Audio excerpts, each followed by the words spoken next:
ঘন্টা পর আইভীকে নিজ বাড়ি থেকে গ্রেপ্তার করেছে পুলিশ। আব্দুল হামিদ দেশ ছাড়ার বিষয়ে মুখ খুলল সরকার। সরকার একটা বিবৃতি দিয়েছে। শাহবাগে খালেদা জিয়ার জন্য অপেক্ষা করছে সারা বাংলাদেশ। আওয়ামী লীগ নিষিদ্ধের দাবিতে শাহবাগ মোড় অবরোধ, যানজট তৈরি হয়েছে। আওয়ামী লীগ নিষিদ্ধের দাবি গুরুত্বের সঙ্গে বিবেচনা করছে সরকার। সরকার একটা বিবৃতিতে বলেছে, শাহবাগে ফ্যাসিবাদের জন্ম হয়েছিল, সেখানেই চূড়ান্ত পতন ঘটবে। এটি বলছেন হাসনাত আব্দুল্লাহ। ভারত পাক নিষিদ্ধ না হলে আমাদের ঢাকা মার্চ টু ঢাকা হুঁশিয়ারি উচ্চারণ করলেন নাহিদ ইসলাম। এই বিষয়গুলো নিয়ে আমরা কথা বলতে চাই। এছাড়া আরো অন্যান্য প্রসঙ্গ ভারত পাকিস্তান জানি, কিন্তু আমরা সেদিকে না যেয়ে বাংলাদেশে এখন অনেক সমস্যা তৈরি হয়েছে নতুন করে। এখন যে বিষয়টি আপনার সাথে বলতে চাই সেটি হচ্ছে মহামান্য সাবেক রাষ্ট্রপতি আব্দুল হামিদ তিনি যখন থাইল্যান্ডে গেলেন এবং তারপর থেকে আমরা রাজনীতিতে বাংলাদেশের রাজনৈতিক অবস্থা একটা পরিবর্তন দেখতে পাচ্ছি। সেই পরিবর্তনটা হইল পরেই আইভীকে গ্রেফতার করা হয়েছে। রাষ্ট্রপতি বিদেশে কিভাবে গেলেন সেটা নিয়ে অনেক কথা হচ্ছে। আমার কথা হচ্ছে, আপনার কাছে প্রশ্ন, আইভীর অপরাধটা কি? এক, তাকে গ্রেফতার করতে হয়েছে কেন ৯ মাস পরে? আরেকটি হচ্ছে, সাবেক রাষ্ট্রপতি বিদেশে যাওয়ার ব্যাপারে আদালতের কোনো নিষেধাজ্ঞা বা আইন শৃঙ্খলা বাহিনীর কোনো নিষেধাজ্ঞা ছিল কিনা? জি, প্লিজ। আমি আসলে একটা একটা করে বলি। আমি জি, রাষ্ট্রপতির ব্যাপারটা আগে বলি, কারণ ওই ঘটনাটা তো আগেই ঘটছে। ওই জি, ঘটনাটা ঘটেছে বুধবার দিবাগত রাতে। উনি বিদেশ যাচ্ছিলেন, থাইল্যান্ড যাচ্ছিলেন এবং উনি নির্বিঘ্নে যথারীতি যেভাবে যায় ৮-১০ জন মানুষ, উনিও সেভাবেই গিয়েছেন।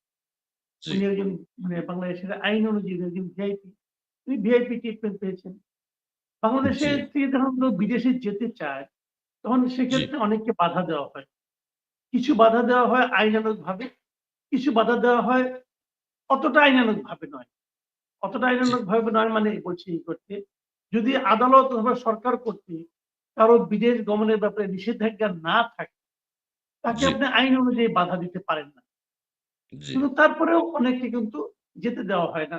সন্দেহভাজন হিসেবে জি, আটকে রাখা হয় অথবা ২-১ টা ফ্লাইট মিস হয়, পরবর্তী কোনো এক ফ্লাইটে যেতে দেওয়া হয়। এই ধরনের নানা ধরনের ভোগান্তির সম্মুখীন আমাদের দেশে অনেকে হয়। এগুলো আমরা শুনেছি এবং দেখছিও বটে। জি, এখন উনার ক্ষেত্রে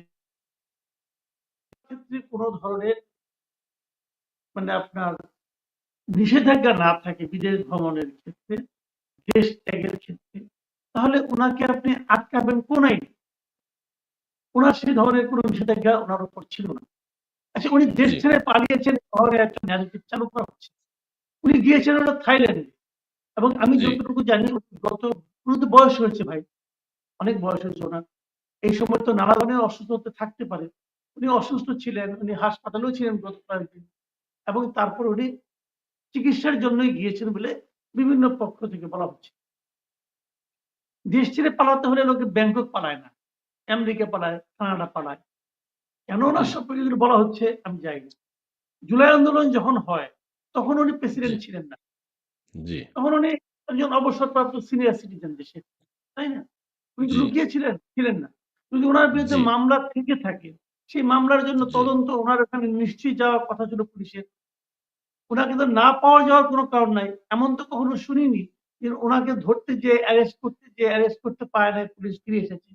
এমন কথাও তো আমরা কখনো শুনিনি। তার মানে উনি ঢাকাতেই বহাল তবিয়তে ছিলেন অথবা দেশেই বহাল তবিয়তে ছিলেন, প্রকাশ্যেই ছিলেন। উনি অবসর জীবনযাপন যেভাবে করে একজন সাবেক প্রেসিডেন্ট সেভাবেই ছিলেন এবং তারও চেয়ে বড় কথা, সাবেক প্রেসিডেন্টরা তো এক ধরনের পুলিশি প্রহরা পায়। আমি জি, জি। যতদূর জানি তার সেই পুলিশি প্রহরাও উইথড্র করা হয় নাই। তাহলে উনি তো কোনো আ লুকায়িত ব্যক্তি ছিলেন না। তখন আপনি ধরলেন না কেন? যদি ধরার প্রয়োজন হতো। আসলে উনার যাওয়াটাকে ইস্যু করে এক ধরনের নাটক তৈরি করা হচ্ছে। এই সময়ে একটা নাটকের দরকার ছিল। সেই নাটকটা তৈরি করা হচ্ছে। নাটকটা কি আমি একটু পরে আবার বলি আপনাকে। একই কথা আমি বলব আইভি রহমানের ক্ষেত্রে। আইভি রহমানও নারায়ণগঞ্জে ছিলেন। আইভি রহমান পালিয়ে যাননি। কেউ বলতে পারবে না যে আইভি রহমান পালিয়ে গিয়েছেন। আইভি রহমান ওপেন থাকতেন। উনার নিজের বাড়িতেই উনি ছিলেন এবং উনার নিজের বাড়ি থেকে উনাকে গ্রেফতার করা হয়েছে। রাত্র 11:30 দিকে যাওয়া হয়েছে। উনি বলেছেন যে রাতের বেলা আমি যাব। যে আইভি রহমানকে ধরার জন্য পুলিশ এসেছে এবং আইভি রহমানের বাসার সামনে অনেক লোক এসে জড়ো হয়েছেন। পুরো রাস্তা জ্যাম হয়ে গেছিল মানুষের উপস্থিতিতে। বলা বাহুল্য আইভি রহমান একজন জনপ্রিয় ব্যক্তিত্ব। নারায়ণগঞ্জে ওনার জনপ্রিয়তা নিয়ে কোনো প্রশ্ন নাই। কারণ আওয়ামী লীগের প্রবল প্রতাপের মানে আপনার শাসনের সময়েও আওয়ামী লীগ প্রার্থীদেরকে পরাজিত করে উনি কিন্তু একাধিকবার নারায়ণগঞ্জের মেয়র হয়েছেন। এবং ওনাকে আপনি স্বৈরাচারের দোষর বলবেন কি হিসাবে? উনি তো নৌকা মার্কাকে হারিয়েছেন। নৌকা মার্কার প্রার্থীরা ওনার বিরুদ্ধে দাঁড়িয়েছে। সরকারকে যখন উনি হারিয়েছেন, তাদেরকে নৌকা মার্কার যে প্রতীক এবং যারা নৌকা মার্কার ওই লোকটাকে নমিনেশন দিয়েছে পর্যদস্ত হয়েছে। তো তাকে তো আপনি স্বৈরাচারের দোষর কিভাবে বলবেন? এখন যে মামলাগুলি হয়েছে, কি মামলা ভাই? কি মামলা? আপনারা যদি হত্যা তাকে চেষ্টা ধরতে চান, মামলা। তাহলে জেনুইন জি। মামলা করেন। এইগুলি যে হয়রানিমূলক মামলা, এটা তো ভাই কানার ভাই অন্ধও বলবে। এই দেশে যারা বাস করে এই ধরনের মামলা কিন্তু আওয়ামী লীগ আমলে আওয়ামী লীগ করতো বিএনপির বিরুদ্ধে, আওয়ামী লীগ করতো জামাতের বিরুদ্ধে। কোথাও একটা আগুন লাগলে আওয়ামী লীগ বলতো এটা জামাত বিএনপির আগুন সন্ত্রাস, বলতো কিন্তু। সেই ধরনের মামলা হতো। মির্জা ফখরুল ইসলাম আলমগীরের বিরুদ্ধে আপনার সিটি কর্পোরেশনে গাড়ি ভাঙার মামলা বন্ধ হয়েছিল। এই বুড়া মানুষটা নাকি ওই গাড়িতে আগুনও দিচ্ছে, ময়লার গাড়িতে। এই সমস্ত হাস্যকর মামলা তো হয়েছে। সেগুলো নিয়ে আমরা হাসাহাসি করেছি, সারা দুনিয়া হাসাহাসি করেছে। এখন এগুলি নিয়ে মানুষ হাসাহাসি করবে না? যারা সারা দুনিয়ার যারা নাকি মানবাধিকার কর্মী যারা আছেন, তাদের সেন্সিবল যে ব্রেনটা আছে, ওটা কি জং ধরছে এখন? জং ধরে নাই ভাই। আওয়ামী লীগ আমলে যা তাদের কথা শুনে যারা উল্লসিত হতেন, এখন তাদের কথা শুনে তারা বিরক্ত হবেন। আইবি রহমান এই জুলাই অগাস্ট আন্দোলনে একটা হত্যাকাণ্ডের সঙ্গে ওনার যোগ সাজস ছিল, এটা কেউ বিশ্বাস করবে? আচ্ছা, আমি আচ্ছা, তো আচ্ছা। বিশ্বাস করি না। তো এই মামলা তো ওনারা করেছেন। আব্দুল হামিদ সাহেব, উনি সরকারের কেউ না ভাই। উনি সরকারের কেউ ছিলেন না গত ২টা জি, বছর, জি, মানে জি। এই ২ বছর। উনার রিটায়ারমেন্টের পরে উনি তো বাসায় বসে আছেন চুপচাপ। তো উনি এসে এখানে হেল্প হ্যাঁ, উনি যখন প্রেসিডেন্ট ছিলেন তখনও আপনি ওনাকে দায়ী করতে পারবেন না। পারবেন না এই কারণে যে তার কোনো কাজই নাই। সংবিধান অনুযায়ী তো প্রেসিডেন্টের কোনো পরামর্শ দেওয়ার ক্ষমতাই নাই কাউকে। তো জি, উনি তো জি, জি, উনি জি। কিভাবে পরামর্শ দিবেন? কিন্তু ওটাও তো হয় না। সিম্পল জি, কথা জি, কিন্তু। জি। তাহলে তারপরে কি উনি প্রেসিডেন্টও নাই। তো এই সময় উনি নাকি পরকে খুন করার জন্য এবং অনেকে ছিলেন সেখানে। শেখ হাসিনা ছিলেন, জয় ছিলেন, তুতুল হ্যাঁ, হ্যাঁ। ছিলেন, শেখ রেহানা শত, ছিলেন, শত। ওবায়দুল হুম, কাদের হুম। ছিলেন। এদের সঙ্গে এক কুড়া দিয়া ইটান বুঝলেন? আচ্ছা এখন মাসুদ এই ভাই। সমস্ত কর্মকাণ্ডের মাধ্যমে করছেন। দেখেন হাস্যকরটা কোথায়? রাষ্ট্র কখন নিজেকে মানে যুক্তিগ্রাহ্য মানুষের কাছে কৌতুকের বস্তুতে পরিণত করে সেটা আমি আপনাকে বলি। জি। এই ঘটনার প্রেক্ষিতে স্বরাষ্ট্র উপদেষ্টা কি বললেন? উনি হুঙ্কার দিয়ে উঠলেন, দায়ী ব্যক্তিদের গ্রেফতার করা হবে। ভাই গ্রেফতার দায়টা করা কি? হবে। আগে প্রশ্ন হলো দায়টা কি? উনাকে যেতে দেওয়াটা কি অন্যায় হয়েছে? যদি বলেন অন্যায় হয়েছে, আমার প্রশ্ন তখন হবে মাই ফলোইং কোয়েশ্চেন, সেটা হলো গিয়ে অন্যায়টা কি? উনাকে যেতে দেওয়াটা কোনো বেআইনি কাজ হয়েছে? কিভাবে বেআইনি কাজ হয়েছে? এটা তো কোনো অন্যায় দেখি না আমি। এখন আপনি বললেন ৩ জনকে আপনি সঙ্গে, সঙ্গে সাসপেন্ড করে ফেলেন। ৩ জন কাকে? কিশোরগঞ্জের এসপি কে, এখানে ইমিগ্রেশনের এএসপি কে। আচ্ছা আপনি আমাকে একটা কথা বলেন। মাঝে, মাঝে ইমিগ্রেশন দিয়ে পারবেন। আপনিও পারেন। কম্পিউটারে দিয়ে দেন নাম্বার-টাম্বার গুলো। তারপর যাকে চেনে তার ব্যাপারে জানার জন্য তারা কিন্তু ফোন করে। এখন আব্দুল হামিদ না চেনার কোনো কারণ নাই। জি, জি, জি। উনার ব্যাপারে কি মনে করেন ইমিগ্রেশন কাউকে ফোন করে নাই? এও কি করেছে। সম্ভব রে ভাই? করছে। উনি যাচ্ছেন, এটা এই সরকারের ঊর্ধ্বতন কর্তৃপক্ষের কেউ জানেন না। খালি ইমিগ্রেশনের একজন এসআই জানে, এটা হইতে পারে না ভাই। এটা বাংলাদেশের হুম, প্রেক্ষিতে এটা অসম্ভব একটা ব্যাপার। জানে, জি। সবাই জানে। যখন হাউকাও শুরু হয়ে গেছে, তখন তারা এই মানে বলির পাঠা হিসেবে এই ২-৩ টাকে ধরে নিয়ে আসছে। এখন তাদেরকে প্রত্যাহার করা হয়েছে, এই বলির পাঠা যারা, তারা কিন্তু বলতেও পারবে না যে আমি অমুক স্যারের অর্ডারে ছেড়ে দিচ্ছি। সে কিন্তু বলতে পারবে না। না বললেও বলতে চাকরি থাকবে পারবে না। না। হুম, হুম, বললে ওর হুম, চাকরি হুম। থাকবে না। জি, জি, জি, জি, ভাই জি, জি। সিম্পল ভাই, সিম্পল। তো আমার কথা হলো কি ভাই, এইগুলি তো কোনো কথা না। এগুলিতে কোনো কিছু এগুলি এই সমস্ত ঘটনা প্রবাহে প্রমাণ হয় না যে বাংলাদেশে অসাধারণ আইনের শাসন চলছে। এটা প্রমাণ হয় না ভাই। জি, জি। এটাই চলছে। জি, আমরা আচ্ছা দেখছি। মাসুদ ভাই ওই যে রাষ্ট্রপতির কথা যেহেতু বললেন, আমাদের এখন বাংলাদেশে এখন কোন রাষ্ট্রপতি আছেন? জাস্ট একটু সংক্ষেপে যদি বলেন, থাকলে উনি কোথায়? জি। কোন কার্যক্রমে কি আমরা তাকে দেখতে পাই? সংক্ষেপে একটু বলবেন। দেখেন এটা হলো আরেকটা ট্র্যাজেডি।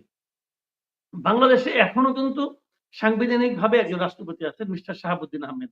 উনি বঙ্গভবনে থাকেন। উনি আগেও ছিলেন। এই সরকারকে বেসিক্যালি বলা যায় এটা আধা খেসরা মানে শঙ্কর প্রজাতির সরকার বলি এটাকে।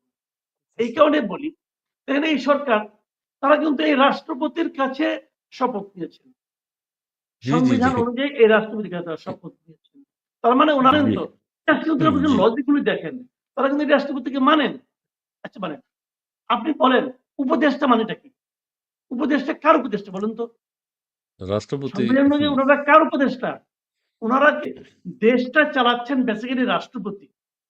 তাকে উপদেশ দেওয়ার জন্য কয়েকজন উপদেষ্টাকে নিয়োগ রাষ্ট্রপতি করে। আপনি ওই উপদেষ্টার যেদিন শপথ হয়, ঐদিন ওইখানে যিনি সেক্রেটারি যিনি উপস্থাপন করেছিলেন পুরো অনুষ্ঠানটা, উনি কিন্তু বলেছিলেন যে মহামান্য রাষ্ট্রপতি এদেরকে উপদেষ্টা হিসেবে নিয়োগ দান করেছেন। জি, জি, জি। নিয়োগটা কে দিয়েছে? রাষ্ট্রপতি রাষ্ট্রপতি। দিয়েছে। এদেরকে নিয়োগ দান করেছে। এখন নিয়োগকর্তাকে ওনারা মানেন না। ভাই এটা আপনি কি বলবেন? একটা জি, এদেশের রাষ্ট্রপতির কোন কাজ নাই। আমরা মানি জি, আমাদের জি। সংবিধানে রাষ্ট্রপতিকে খুব একটা কাজকর্ম দেয় নাই। তারপরেও কিছু জি, জি, জি। কনভেনশন গুলোর মধ্যে একটা কনভেনশন হলো আমরা দেখতাম আগে যে প্রাইম মিনিস্টার যখন বিদেশ থেকে ফিরতেন, ফেরার পর উনি রাষ্ট্রপতির সঙ্গে একটু দেখা করতেন। জানাতেন। রাষ্ট্রপতি তো এই দেশের সর্বোচ্চ ব্যক্তি। জি, জি। জানাতেন। আমাদের এই কনভেনশনের ব্যাপারে এটা তো একটা ভদ্রতাও বটে। এটা তো একটা জি, জি, ভদ্রতাও জি। বটে। তো জি, আমাদের জি। এই প্রধান উপদেষ্টা এ পর্যন্ত তো অনেক দেশে হুটহাট এমনি, এমনি যান। ওই যে আমরা ছোটবেলায় শুনতাম না যে হরলিক্স কেউ নাকি এমনি, এমনি খায়। তো আমাদের প্রধান উপদেষ্টা এমনি, এমনি বিদেশ যায়। কোন কারণ ছাড়াও জি। যায়। ছোটখাটো সেমিনারে চলে যায়। একটা রাষ্ট্রের সরকার প্রধান উনি সেমিনারে যায় হাজিরা বক্তৃতা শুরু করে। তো যা হোক উনি করেন। তো ওইগুলি শেষ কইরা উনি কি এ যাবৎকালে কখনো এই রাষ্ট্রপতির সঙ্গে একটা সৌজন্য সাক্ষাৎ করেছেন? জি না। যদি না করেন তার মানেটা কি? তার মানে উনি কনভেনশনটাকে মানেন না। এই কনভেনশন মানলে কি লস হতো না? বরং প্রমাণ হতে হতো যে লোকটা ভদ্রলোক। উনাকে আমরা জি, জি, ভদ্রলোক জি। হিসেবে জানতাম। কিন্তু এখানে ভদ্রতার প্রকাশ ছিল? ছিল না। অথচ অথচ শপথ নেওয়ার সময় কিন্তু এই লোকটাকে তাদের দরকার হইছে। শপথ নেওয়ার সময় কিন্তু এখানে তার যাইতে হইছে। উনি সহ উনার সমস্ত সহকর্মীরা গেছে এখানে। গেলেন কেন? না গেলেই পারতেন। আপনারা তো নিজেদেরকে বিপ্লবী সরকার বলেন। না গেলেই জি। পারতেন। বলতেন আমরা সংবিধান মানি না, আমি সংবিধান মানব না। মানেন না। কেউ তো না করে নাই। আপনাদেরকে না করতো না রে ভাই। আপনি সংবিধান জি। মানছেন, সংবিধান নিয়ে রাষ্ট্রপতি আপনাকে নিয়োগ করছে, নিয়োগ করার পর আপনি রাষ্ট্রপতি পড়াইছে। সবই কোনো রাষ্ট্রপতিই ভুল ছিল পড়াইছে। না। হুম। কোনটাতেই কোনো আপত্তি নাই। এরপরে আপনি আপনার নিয়োগকর্তাকে মানেন না। তাহলে কেমনে হলো ভাই? একটা সহজ জিনিস আমি বলি। শুনেন, আমরা জানি কেন কি হয়। আমরা জানি চেতনা কাকে বলে। আমরা জানি বিপ্লবের স্পিরিটটা কি। সবই জানি, সবই বুঝি। কিন্তু তারপরেও তো একটা সিস্টেমটা মানবেন। কারণ এই সিস্টেমটা আপনি পালন করলেন কি করলেন না। এটা কিন্তু আজকের থেকে ২০ বছর পরে আলোচনা হবে। জি। আজকের থেকে ২০ বছর পরে কিন্তু আপনার কাগজে কলমে কি আছে এটা নিয়ে আলোচনা হবে। সে আলোচনা যখন হবে তখন ডক্টর ইউনূস এবং আপনার সব পারিষদবর্গ আপনাদেরকে বলছি, আপনারা কিন্তু সম্মানিত হবে। আপনাদেরকে সম্মান করবে না। লোকে আপনাদেরকে বলবে না যে আপনারা আইন মেনে চলেছেন। বলবে না কিন্তু। জি, আপনারা আইনের মধ্যে থেকে আইন ভঙ্গ করেছেন। জি। দরকার ছিল না কোনো। বেআইনি কাজ আমরা করছেন। শুরুতেই বলতেন। জি, মাসুদ ভাই অনেক ধন্যবাদ। চমৎকার বলেছেন এবং এখন যে কথাটি বলতে চাই যে এই যে আমাদের সবচেয়ে আলোচনার বিষয় যেটি আমি দর্শকদের সাথে একটু কথা অনেক ধন্যবাদ। আপনারা লাইভটি একটু শেয়ার করে দেবেন। আমাদের আজকের অতিথি সিনিয়র সাংবাদিক মাসুদ কামাল। তিনি চমৎকার কিছু কথা বলেছেন। সাবেক রাষ্ট্রপতির দেশ ত্যাগ, আইভি রহমান গ্রেপ্তার এবং বর্তমান রাষ্ট্রপতির কি অবস্থা সেটি তিনি বলেছেন। পাশাপাশি এখন যে বিষয়টি সবচেয়ে আলোচিত সেটি হচ্ছে আওয়ামী লীগ নিষিদ্ধকরণের একটা দাবি উত্থাপিত হয়েছে এবং সাবেক রাষ্ট্রপতির দেশ ত্যাগের পর বিষয়টা আরো অনেক বেশি আলোচিত। সবকিছু চাপা পড়ে গেছে। আমরা জানি যে যমুনার পাশে, পাশে মিছিল মিটিং করা নিষিদ্ধ। যেহেতু আইন শৃঙ্খলার ব্যাপার। এখানে এনসিপি বা অন্যান্য রাজনৈতিক দল একটা সমাবেশ করেছিল। সারা রাত সেখানে অবস্থান করেছে এবং সেখানে একটা সমাবেশ করেছে। বর্তমানে তারা শাহবাগে গিয়েছে। এই বিষয়টিকে আপনি কিভাবে দেখেন? এটা কি একচোখা কোন নীতি? কেউ যমুনার দিকে যেতে চাইলে তাদেরকে পুলিশ বাধা দেয় বা আইন শৃঙ্খলা বাহিনী তাদেরকে সেখানে যেতে দেয় না। এই বিষয়ে আপনার একটু মন্তব্য জানতে চাই। শুনেন, এটা বেসিক্যালি হলো কি জানেন? এটা হলো কি একটা ওই যে আমরা মানে এটা এক ধরনের নাটক। নাটক। নাটকটা কি হবে আমি বলি, সরকার সমর্থিত একটা বিক্ষোভ। সরকার বলেছে জি, যে করলে আমরা বলতে পারবো আমরা তো চাপের মধ্যে আছি, অতএব এটা করি। সরকার এটা করতে চান এই কাজটা। ওনারা দেখুন, যেখানে আপনি বললেন যমুনার সামনে সমাবেশ বিক্ষোভ করা নিষিদ্ধ। নিষিদ্ধ তো করছে। কে করছে? এই সরকারই তো করছে। সরকারই এই করছে। সরকার হুম। করছে না? আইন করছে না? আইন করার জি, সময় জি। তো কথা তো মুখ দিয়ে বলছে না, কারণ অন্য কোনো জায়গাতে বলছে। মুখ দিয়ে না। বলছে। মুখ জি, দিয়ে জি। বলার পর একটা আইন হয়েছে। সেইখানে সমাবেশ হয়েছে এবং যাতে নাকি এই গরমে, আজকে বেশ গরম ছিল। যাতে নাকি এই গরমে ওইখানে জমায়েত যারা হয়েছে যে কয়েকশো লোক, তাদের যাতে কোনো অসুবিধা না হয়। এইজন্য ওয়াসার পক্ষ থেকে তাদেরকে ফ্রি খাবার পানি দেওয়া হয়েছে। তারপরে তারা হুম। যাতে গরমে অতিষ্ঠ হয়ে না যায়, সেজন্য জি, সিটি কর্পোরেশনের পক্ষ থেকে এই জি, জি। ওয়াটার ফগিং করা হয়েছে তাদের উপর, যাতে তারা নাকি আরামের সঙ্গে, শান্তির মাধ্যমে, শীতল ভাবে তারা যাতে নাকি একটা উত্তেজনা ছড়িয়ে দিতে পারে। তারা এই কাজটা করেছে ভাই। এখন তারা ব্যাখ্যা দিতে পারবেন। ব্যাখ্যাটা কি? যে এই সিটি কর্পোরেশন, ওয়াসা এটা তো লোকাল গভর্নমেন্টের আন্ডারে। তো স্থানীয় সরকার মন্ত্রণালয়ের যিনি মন্ত্রী উপদেষ্টা আছেন আসিফ মাহমুদ সজীব ভুঁইয়া, উনি তো আবার এদের ইয়ার দোস্ত। তো উনি হয়তো ওনার কিন্তু আমার কথা হলো কি, এই আসিফ মাহমুদ সজীব ভুঁইয়া উদ্দেশ্য হলে পরে এতক্ষণে ওনার পদত্যাগের দাবি উঠত। জি। কিন্তু আমরা এমন একটা দেশে বসবাস করি যে আমরা এটা নিয়ে কিছু বলি না, আমরা অভ্যস্ত হয়ে গেছি। এই সমস্ত অনিয়ম দেখতে দেখতে আমরা অভ্যস্ত হয়ে গেছি। তো উনি কি এটা পারেন? জি উনি না। কি ওনার যেটা প্রতিষ্ঠান ওয়াসাকে বলতে পারেন যে ওইখানে আমার কতিপয় বন্ধু বান্ধব একটা বেআইনি কাজ করছে, অতএব এই বেআইনি কাজ করতে যে তারা যখন তৃষ্ণার্ত হবে, তারা যেন হুম, হুম, তৃষ্ণায় হুম। কাতর না হয়, এই জন্য তোমার ওখানে খাবার পানি দাও। আর যাতে তাদের মাথা ঠান্ডা থাকে, একে বলতে পারে কেউ, বলেন ভাই? জি না, জি না, আমাদের জি যেন না। হচ্ছে, হয়েছে আজকে। এটা ছবি দেখেছি আমরা, ভিডিও দেখেছি, হয়েছে। তো এইভাবেই চলছে দেশ। জি। এদেশে বৈষম্য বিরোধী আন্দোলনের নামে যে সরকারটা এসেছে, এদের মতো বেশি বৈষম্য আমি এর আগে কোন সরকারকে করতে দেখিনি। হুম, অনেক ধন্যবাদ। না, অনেক বৈষম্য করছে, বৈষম্যের শিকার হচ্ছে। গত ৯ মাসে মানুষ অতিষ্ঠ হয়ে গেছে। আমি আরেকটা কথা বলতে চাই, আপনি যেহেতু এই কথা বললেন বৈষম্য। বৈষম্য বিরোধী আন্দোলন হয়েছে জুলাই আগস্টে, আমরা সেটা জানি। জুলাই আগস্টের যে বিপ্লব হয়েছে বা তথাকথিত বিপ্লব যেটিই হোক না কেন, কেউ বলেন জঙ্গি হামলা হয়েছে বাংলাদেশের উপর, কেউ বলেন আরো অনেক ব্যাখ্যা দেন। মাহফুজ আলম আমাদের যিনি এখন উপদেষ্টা, তথ্য উপদেষ্টা, তার একটা কথা অতীতে বলেছেন তিনি, এটা ভাইরাল হচ্ছে এখন আবার নতুন করে। সেখানে তিনি বলেছেন, "এটা কোনো আন্দোলন নয়, এটা হচ্ছে একটা চক্রান্ত, এটা একটা ষড়যন্ত্র এবং শেখ হাসিনাকে সরানো, রিজিম চেঞ্জ করার এবং ২,০০০ লোক শহীদ হওয়া, শহীদ হয় নাই আসলে, ২,০০০ লোক শহীদও হয় নাই। এটা একটা চক্রান্ত।" তিনি স্পষ্ট করে বলেছেন। এখন আমাদের নাহিদ ইসলাম আবার ঘোষণা দিয়েছেন, এখন যে আলোচনাগুলো চলছে আওয়ামী লীগ নিষিদ্ধকরণ, যুবলীগ নিষিদ্ধকরণ, স্বেচ্ছাসেবক লীগ নিষিদ্ধকরণ। নাহিদ ইসলাম বলছে আবার মার্চ টু ঢাকা শুরু হবে যদি আওয়ামী লীগকে নিষিদ্ধ না করা হয়। এটাও কি জাতির সাথে এক ধরনের প্রতারণা করা হচ্ছে? মাহফুজ আলম যে কথাটি বলছেন যে এটা ২,০০০ লোক শহীদ হয় নাই, ওইটা কোনো হাসিনার রিজিম চেঞ্জ করা হয়েছে, এটা চক্রান্ত চলছে। আপনার বিশ্লেষণ কি? হ্যাঁ, চক্রান্ত শব্দটা ব্যবহার আমি করব না। আমার কোনো মাথা ব্যথা নাই। আমি যেটা বলবো, হাসিনা সরকারের যে পতন হয়েছে, সেটাকে, ওটা আসলে এক ধরনের লড়াই ছিল। জি, হাসিনার সঙ্গে এবং সেই লড়াইয়ে আনফরচুনেটলি হাসিনার জন্য যেটা দুর্ভাগ্য, সেটা হলো দেশের মানুষ হাসিনার পক্ষ নেয় নাই। দেশের মানুষ যারা হাসিনার বিরোধী ছিল, তাদের সঙ্গে সম্পৃক্ত হয়ে গেছে। শেখ হাসিনা একা হয়ে গেছেন এবং শেখ হাসিনা সেই লড়াইয়ে পরাজিত হয়েছে। আচ্ছা, এখানে একটা কথা এইটাকে বলি, আপনি মাহফুজ আলম যে বিপ্লব হিসেবে কথাটা আখ্যায়িত বলছে, করেন। কোটার কথা বলা হয়েছে, বৈষম্যের কথা বলা হয়েছে, সাধারণ আমি বলি জনগণ আপনাকে, কিন্তু তাদের এই যে প্রতারণায় নেমে যেটাই এসছে বলুক মাঠে। ভাই, শুনেন, যে যেটাই বলুক সেটা কোনো বিষয় না। বিষয়টা হলো গিয়ে আমি যেটা বললাম সেটা, যে এটা একটা লড়াই ছিল এবং এই লড়াইয়ের অনেকগুলো স্ট্র্যাটেজি থাকে।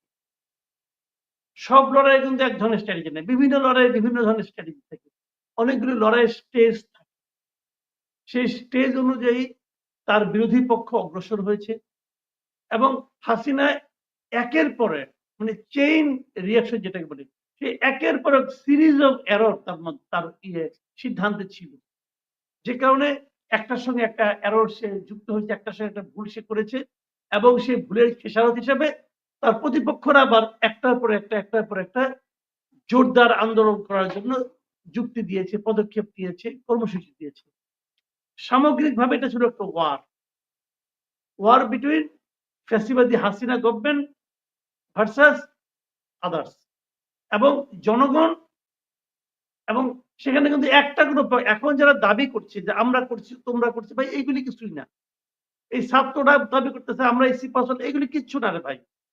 এর সঙ্গে জনগণ সম্পৃক্ত ছিল, এবং শেষ পর্যায়ে এসে জনগণ সম্পৃক্ত থাকলে কিছু হয়ে যেত আমি তাও মনে করি না।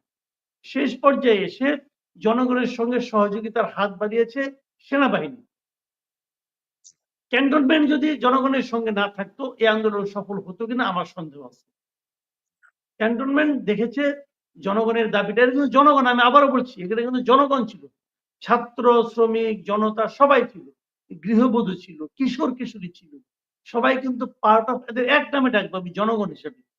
জনগণ অতিষ্ঠ হয়ে গিয়েছিল হাসিনার দুঃশাসনে, এবং সেই সময় জনগণের সঙ্গে সমর্থন জুগিয়েছে সেনাবাহিনী, এবং সেনাবাহিনী যখন জনগণকে সমর্থন দিয়েছে অবধারিতভাবে সেনাবাহিনী হাসিনার উপর থেকে সমর্থন প্রত্যাহার করে নিয়েছে।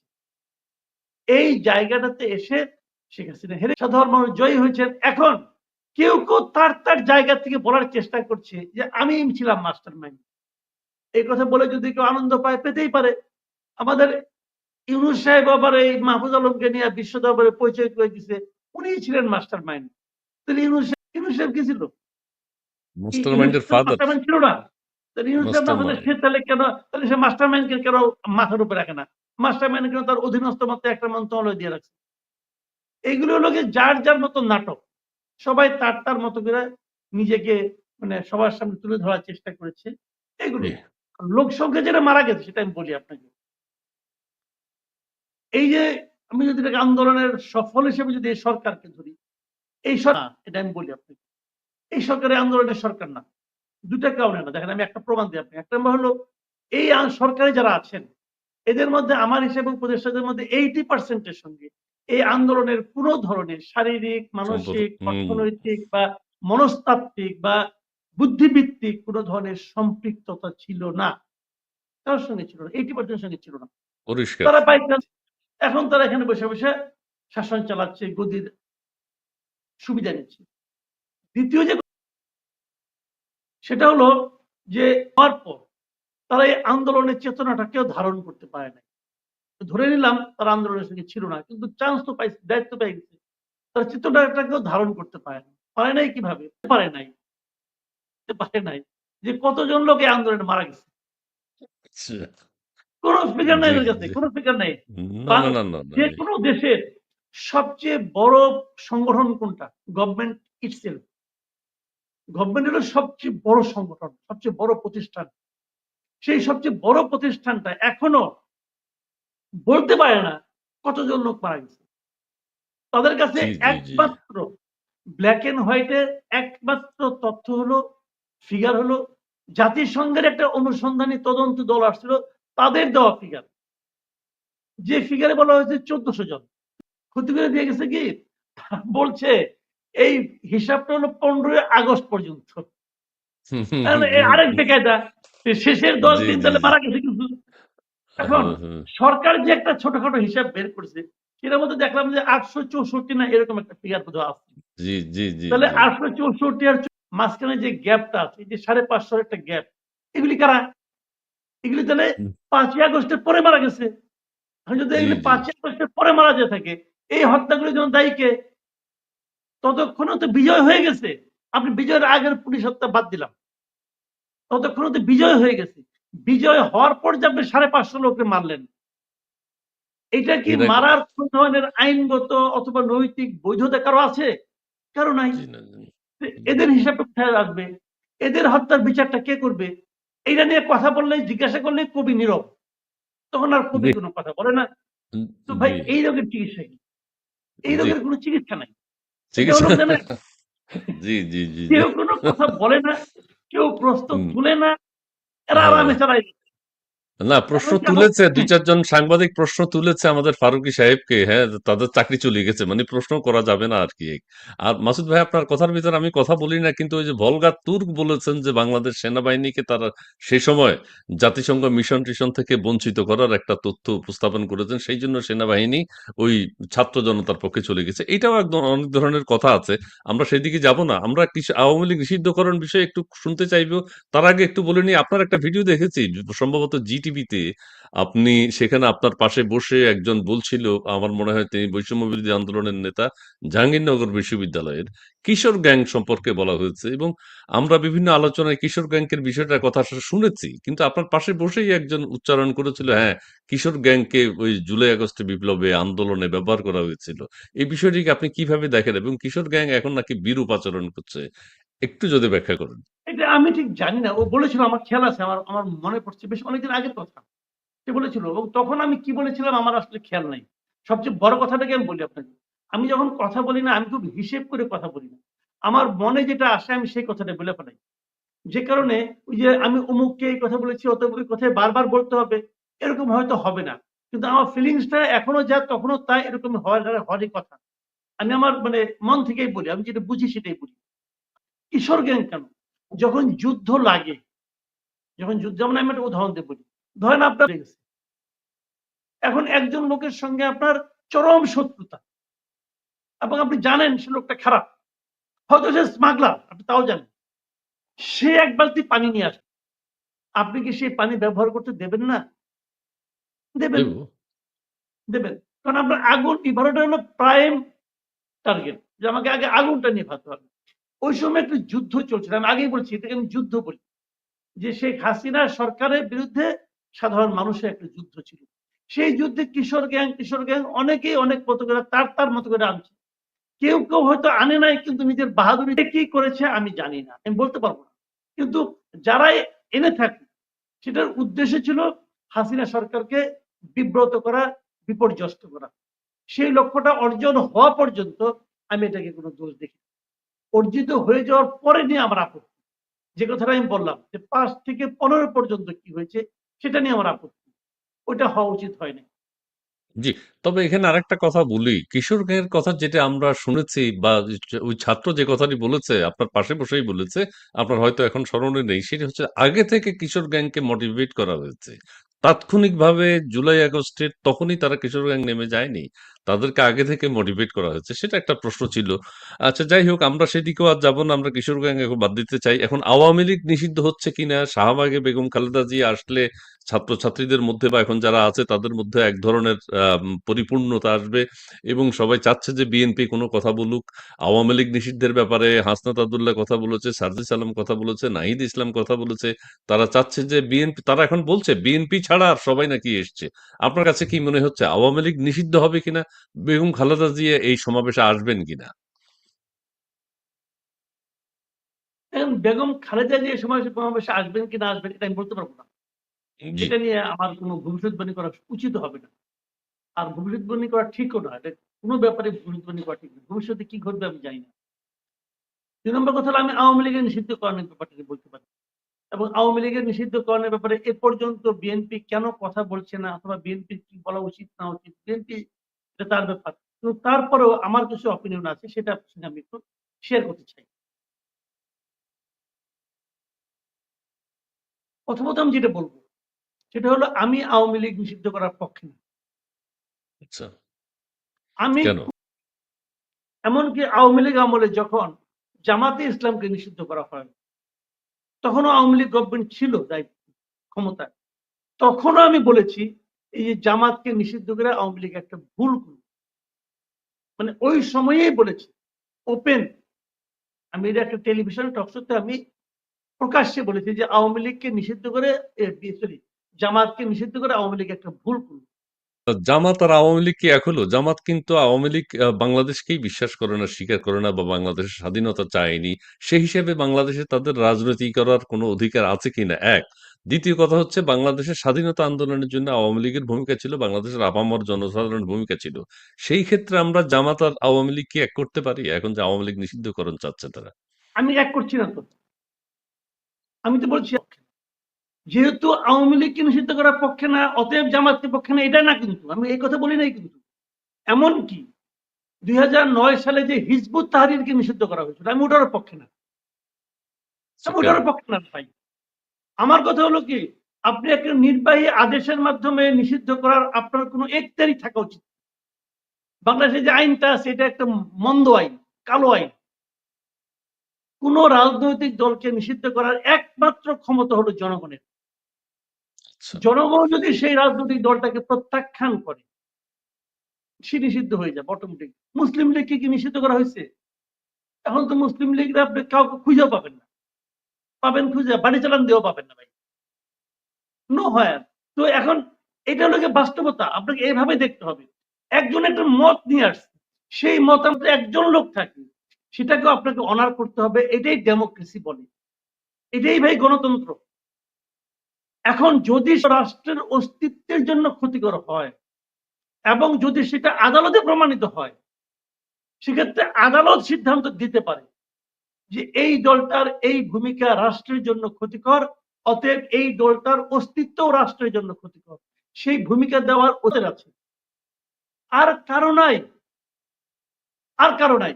নির্বাহী আদেশ এটা করাই যাবে না, কারণ নির্বাহী আদেশটা হয় যারা নাকি মন্ত্রী থাকে, উপদেষ্টা থাকে, তাদের সিদ্ধান্ত। ওই 4-5 জন লোক, 10-12 জন লোক সিদ্ধান্ত দিবে একটা দলকে নিষিদ্ধ করে দেব, যে দলের নাকি হাজার হাজার কোটি কোটি সমর্থক আছে। এটা আপনি পারেন না, সিম্পলি এটা আপনি পারেন না। এখন এখানে যেটা হচ্ছে, আওয়ামী লীগের ব্যাপারটা আমি বলি, এরা আওয়ামী লীগকে নিষিদ্ধ করতে চাচ্ছে। চাচ্ছে কেন? এটা হলো এদের একটা রাজনীতি। আমি আপনাকে একটু, যদি একটু সময় থাকে, সময় আর কতক্ষণ আছে, অল্প জি, কিছুক্ষণ জি, সময় বলো, আছে। সময় আছে, সময় আছে, সময় না, আছে। আমারও সময় নেই, বলেন, আমি আবার বল। টায়ার্ড হয়ে গেছি, না, একা বলতেছি সময় তো আছে, অনেক বলেন। বলে ফেলেছি। আপনি আমি একটু পানি ছোট টানি করে খেয়ে বলি, নিন মাঝে মধ্যে আমি একটু। আশা করি যে এটাই শেষ তোর বলি। আরেকটা প্রশ্ন আছে। জি, আরেকটা প্রশ্ন আছে, জি, জি, জি, এটা আজকে বলেন, না বলেন। বললে সমস্যা। 1 নম্বর জিনিস হলো, বিএনপি আওয়ামী লীগকে নিষিদ্ধ করার পক্ষে সম্ভবত থাকবে না। কেন থাকবে না দেখতে সেটা পাচ্ছি। আমি বলি। সেটা হলো গিয়া যে বিএনপি কি চাচ্ছে, প্রত্যেকটা পলিটিক্যাল পার্টি যা চায় বিএনপি তাই চায়। সেটা হলো আমি জনগণের ভোটের মাধ্যমে নির্বাচিত হব এবং ক্ষমতায় যাব। সেই ভোটটা যদি দেশের বৃহত্তম রাজনৈতিক দল হিসেবে আওয়ামী লীগ না থাকে, এটা বিএনপি খুব একটা এনজয় করবে না। সারা দুনিয়ার কাছেও বিএনপির এই বিজয়টা প্রশ্নবিদ্ধ বিজয় হিসেবে থাকবে। আচ্ছা। এই বিএনপি দেখতেছে যদি আওয়ামী লীগ পূর্ণ শক্তি নিয়েও ইলেকশন করে, তবু আমি জিতবো, এটা বিএনপি মনে করে, বিএনপি বিশ্বাস করে। কাজেই তারা বিএনপি আওয়ামী লীগকে বাদ দিয়ে কেন নির্বাচন করতে চাইবে?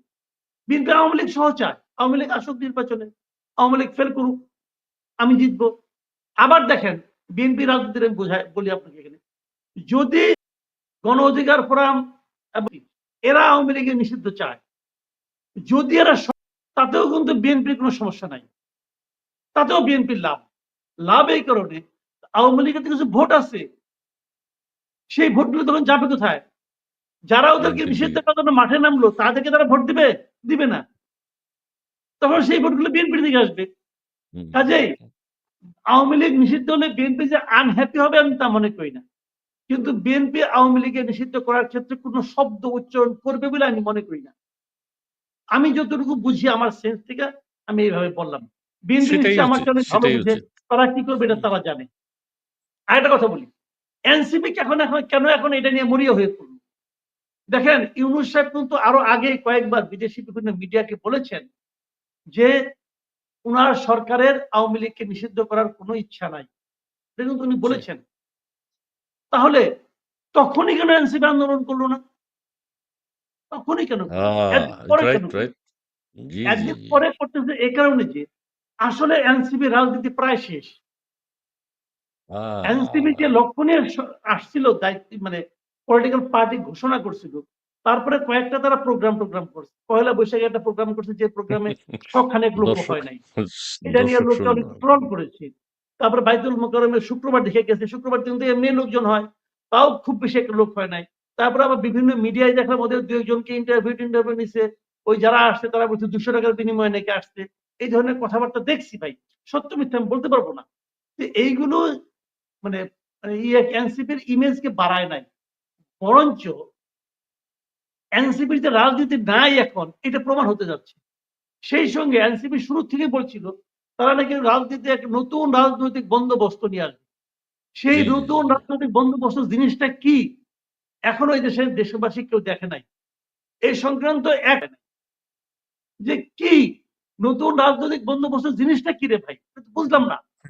তারা ওইটাও বানাতে পারে নাই। তাহলে এখন তারা জনগণ আর তাদের আসলে তো লোক হয় না। এখন পপুলার একটা স্লোগান হতে পারে। অতএব তারা এই পপুলার স্লোগানটা নিয়ে এবং কবে আসছে? এই শুক্রবার দিন কিছু লোক পাওয়া যাবে, জুমার নামাজ পড়ে লোকজন আসবে।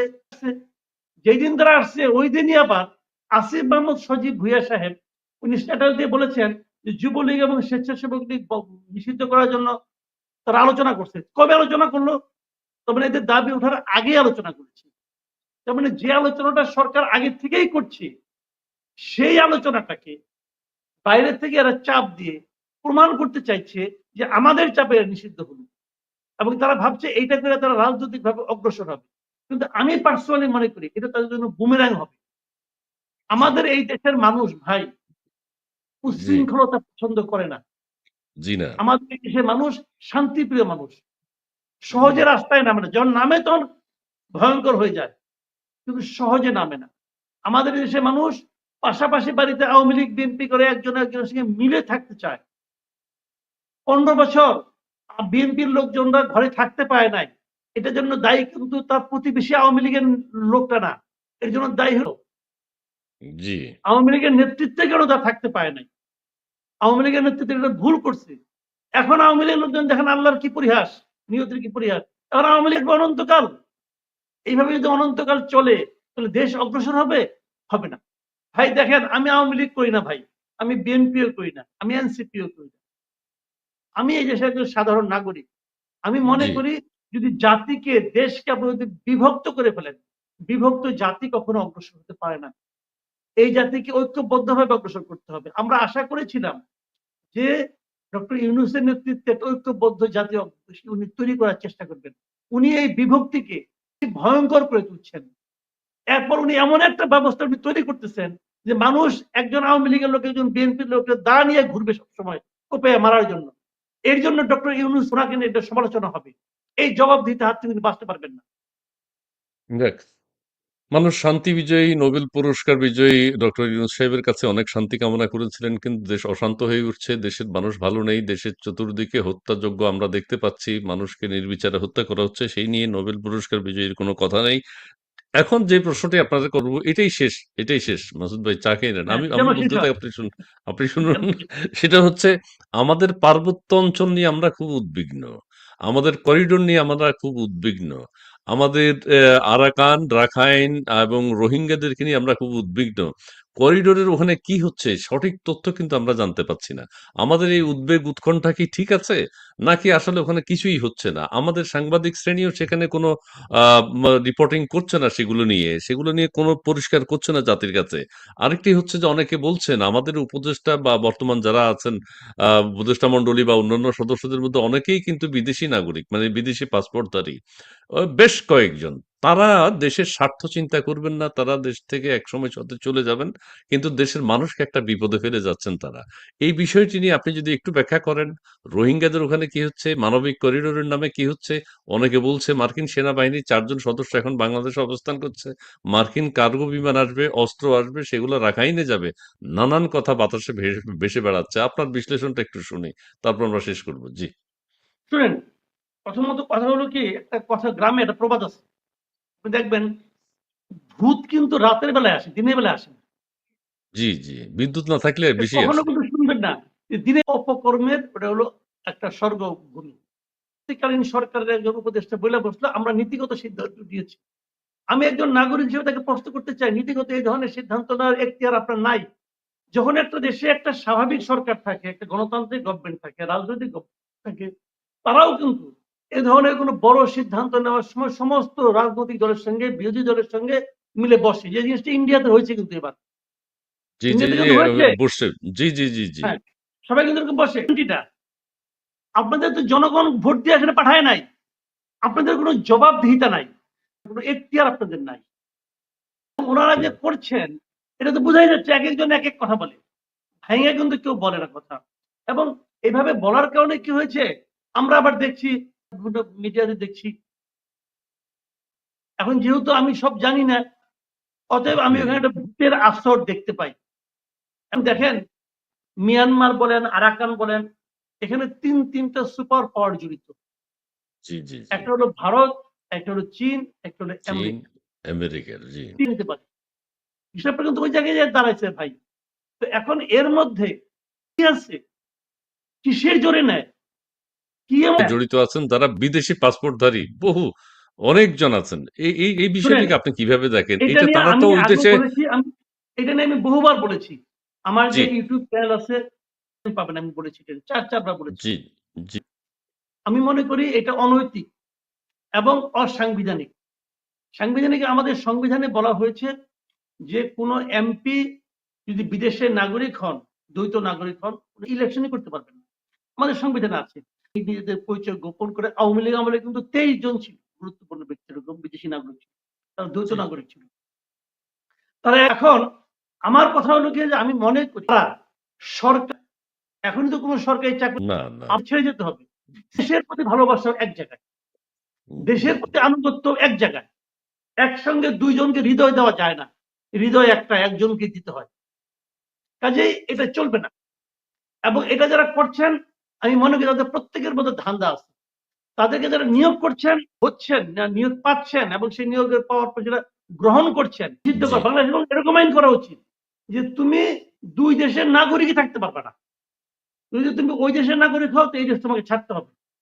তুমি এখানে ইনভেস্ট করো, কোনো সমস্যা। যেমন ইন্ডিয়া, যেমন এনআরআই আছে, ইন্ডিয়া এনআরআই কি আছে, ওরা কিন্তু সমস্ত সুযোগ সুবিধা পায়, ভোট দিতে পারে না, ইলেকশন করতে পারে না, কোনো সরকারি দায়িত্বে আসতে পারে না। থাকো, তুমি আসো, বাবা মার সঙ্গে দেখা করো, কোনো সমস্যা নাই। নো ভিসা রিকোয়ার্ড লিখে এসে পড়ো, সমস্যা নাই কোনো। কিন্তু তোমাকে দুই দেশের দুইটা পাসপোর্ট তোমাকে হোল্ড করতে হবে কেন? এটা চলবে না ভাই। আমি মনে করি এই আইন শক্তভাবে করা উচিত, এটা আমার অপিনিয়ন। এবং ঠিক। যারা এখানে এই সময় দায়িত্ব প্রাপ্ত হয়েছেন, তাদের উচিত যে বেজ্জতি হওয়ার আগে আপনি দায়িত্ব ছেড়ে চলে যান। অথবা যদি করতেই চান, দেশকে ভালোবাসেন, তাহলে ওদের অধিকারটা ছেড়ে আসেন। যিনি জি, জি, আমেরিকা জি। নাগরিক আছেন, আমেরিকা নাগরিকত্ব ত্যাগ করে তারপরে আসেন। তাইলে বুঝবো যে আপনার মধ্যে দেশপ্রেম আসলে আছে। জি, জি, মাসুদ ভাই আপনি থ্যাংক যেটা ইউ ভাই। বলেছেন ঠিকই বলেছেন। ইন্ডিয়ার কথা যেটা বলেছেন এটা সত্য। আমেরিকা, কানাডায় কিন্তু ইন্ডিয়ান সিটিজেনরা কিন্তু নাগরিকত্ব নেয় না। তারা এইটা লেংদি করে নাগরিকত্ব নেয় না, এখানকার পাসপোর্ট নেয় না, এখানকার শপথ নেয় না ম্যাক্সিমাম। তারা আবার তাদের নিজেদের দেশে চলে যায়। এটা সত্য। আবার আমাদের দেশের যারা এখন সরকারে আছেন, তারা বিদেশের নাগরিকত্ব নিয়েছেন, অস্ট্রেলিয়া, আমেরিকা, কানাডা, ইংল্যান্ড। তারা কিন্তু এইসব দেশের শপথ নিয়েছেন। এইসব দেশের রাইট। সংবিধান তারা মেনে চলবেন এবং তারা এটা হয়তো অনেকে জানেন না, কিন্তু তারা শপথ নেন, এখানে পাসপোর্ট নেন। কাজেই এই বিষয়টি এখন এইটা কথা হচ্ছে আমাদের বর্তমান সরকারের মধ্যে, উপদেষ্টাদের মধ্যে বা উপদেষ্টা ছাড়াও অনেকেই কিন্তু বিদেশি পাসপোর্টধারী। যাই হোক মাসুদ ভাই আপনাকে অনেক ধন্যবাদ জানাচ্ছি এবং আমাদের সাথে